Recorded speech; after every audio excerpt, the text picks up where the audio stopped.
And getting into our next video for 3D animation, getting in 3D layers, we are going to now add a camera. So we're going to go to New and Camera.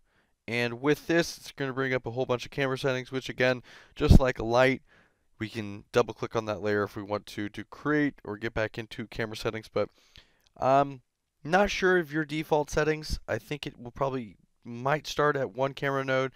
But I would say going to the two camera node, the two node camera has a point of interest and orientates around the point, which is better than the one node, which just orients around itself.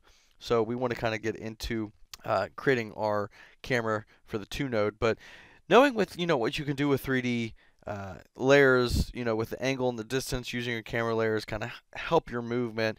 Again, you can modify and animate your camera settings to configure the camera and to match the real camera, which is really cool. And the settings where to record footage. And your camera affects only 3D layers and 2D layers with an effect with a composition camera attribute. But so we're going to go into this and look by creating our two camera node, two node camera, and we can name this, and I'm just going to keep it camera one, and we can change the different presets, with the lens itself if we want to change it. I'm going to stay at 50 milliliters for our lens, and we can change any of these, but again, I recommend if you're just going in to play around with movement, I would not change any of these settings, keep them the default, and select OK. And as we do that, I'm going to go ahead and jump back to our one view, and I'm going to go ahead and jump out to 100%, and I'm going to go ahead and grab this camera. And if we come back up here, I think at the beginning of the semester we talked about the unified camera tool, which we have not used yet. So we can go in here, we can use these settings, but if we use the unified camera, it allows us now to move around in this space to see what the camera will see.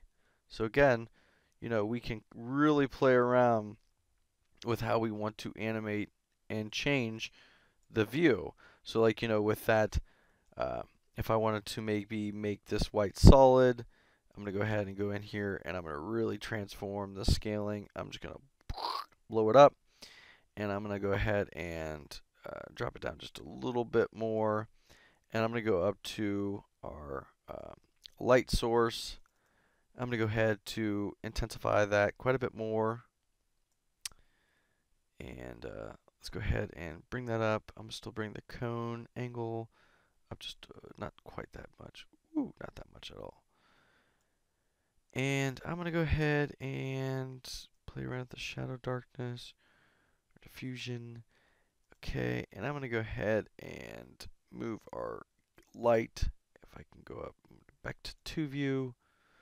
As you can tell, this is one where you just got to play around, figure out how you want things to look. Grab my selection tool, grab my light. Now, with this, I'll show you it real quick once I kind of figure out how I want my light to look. I want to go up. I'm going to have this. Actually, I want to redo that. I'm going to have it go down.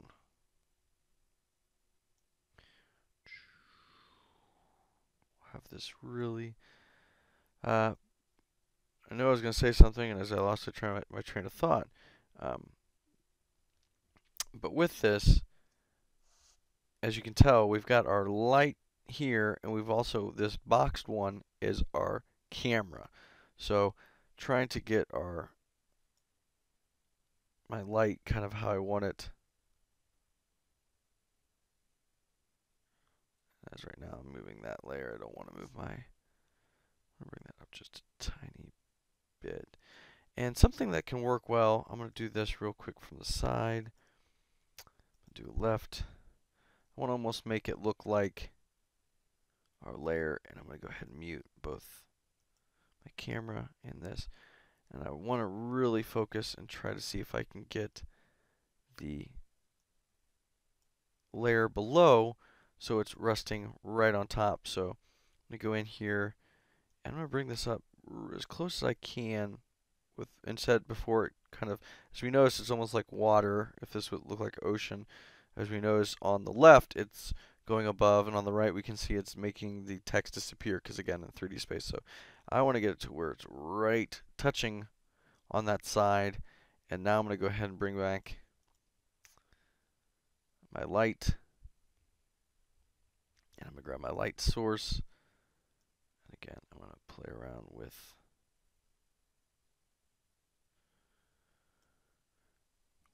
its movement.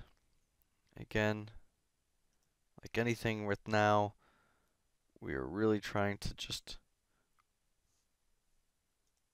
get to where I like the shape, space, everything like that. So this is where the tedious work kind of comes in. I'm going to move it forward just a little bit until I like what I see. Okay, so I think I'm getting to a point where I like it. And now I'm going to go back into my light settings, and I think I'm going to do the radius just a little bit higher. Jump that up. The fall off. Make that pretty extreme so it falls off to the sides.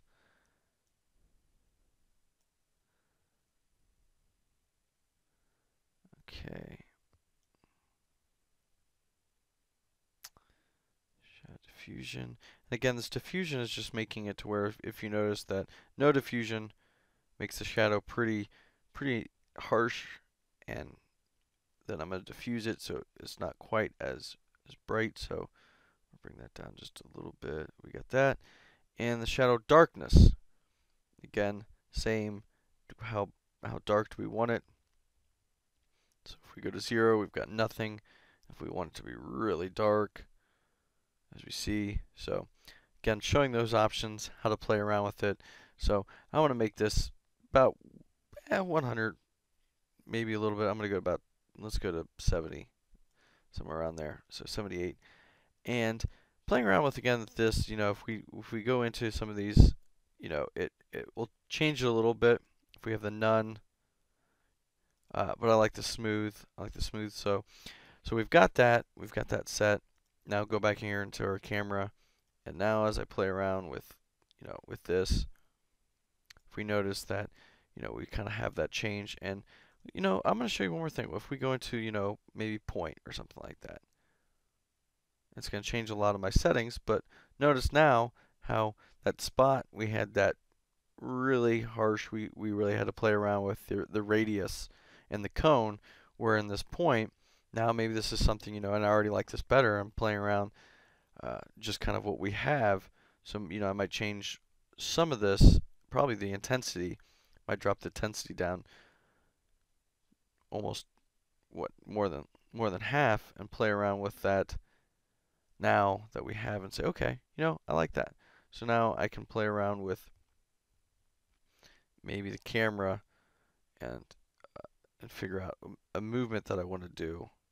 And this is something, again, the more you practice, the reason we've waited till the last for 3D animation, as you can tell, that just getting into this 3D world, it takes a lot just to kind of get comfortable with playing around with your space and understanding how you're going to move around in 3D world.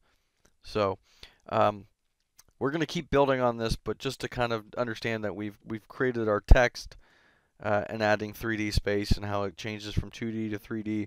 We've added, our solid, again, changing a 3D. We've added a light source, and we've added a camera source. And really, if you're going to be doing a lot in 3D, I would say do small steps, play it in 3D before you add the camera, but then knowing that once you get the camera, you can, change your movements, and again, get to a point where you're going to change the world to where you're how you move. If I can render it.